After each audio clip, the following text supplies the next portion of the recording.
Hello hello mike testing. Hello hello.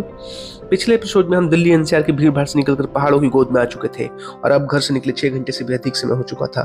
पिछले लगभग 2 घंटे से एटलस पहाड़ी रास्तों पर मौज में दौड़ रहा था, लेकिन एक बहुत बड़ी प्रॉब्लम हो गई थी। मैं हर 15 मिनट के बाद बाइक रोक दे रहा था।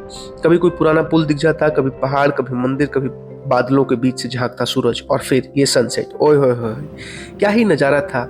ऐसे लग रहा था जैसे आसमान ने भी आज मेरे लिए ओवर टाइम लगा दिया हो। मुझे लगता है एटलस भी मन ही मन कह रहा होगा, भाई मुनस्यारी भी चलना है या पूरा उत्तराखंड फोटोशूट में ही निकालोगे।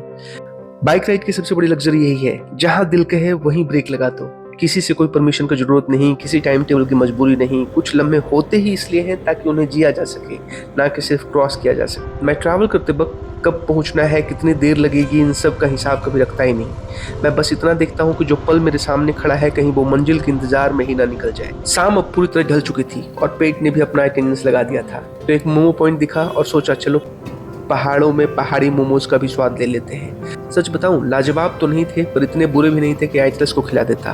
पेट भर गया, मूड फ्रेश हो गया और सफर फिर से शुरू हो गया। अब धीरे धीरे अंधेरा गहरा होने लगा था। कहने को तो मैं नेशनल हाईवे पर चल रहा था, लेकिन सन्नाटा देखकर लग रहा था जैसे किसी गांव की सुनसान लिंक रोड हो। कई कई मिनट तक कोई आदमी नहीं, कोई गाड़ी नहीं, बस मैं, एटलस और सन्नाटा। कभी कभी इतनी खामोशी भी अजीब लगने लगती है। तो एक चाय की दुकान दिखी। चाय तो बहाना है, दो बातें करना असली मकसद। हीरो और खामोशी को छींटते हुए थोड़ी दूर और बढ़े तो गुरना माता का प्रसिद्ध मंदिर मिल गया। चारों तरफ सन्नाटा था, लेकिन उस सन्नाटे के बीच भी एक अजीब सी सकारात्मक ऊर्जा महसूस हो रही थी। कुछ जगहों की खूबसूरती उनकी आवाज में नहीं, उनकी खामोशी में होती है। आज के लिए एडवेंचर काफी चुका है। अब अगला स्टेशन था पिथौरागढ़। शहर पहुंचकर एक होटल लेंगे। एटलस को भी आज की ड्यूटी से छुट्टी मिलेगी और मैं फ्रेश होकर निकलूंगा पिथौरागढ़ की रात को जीने। लेकिन शहर घूमने की कहानी अब अगले एपिसोड में।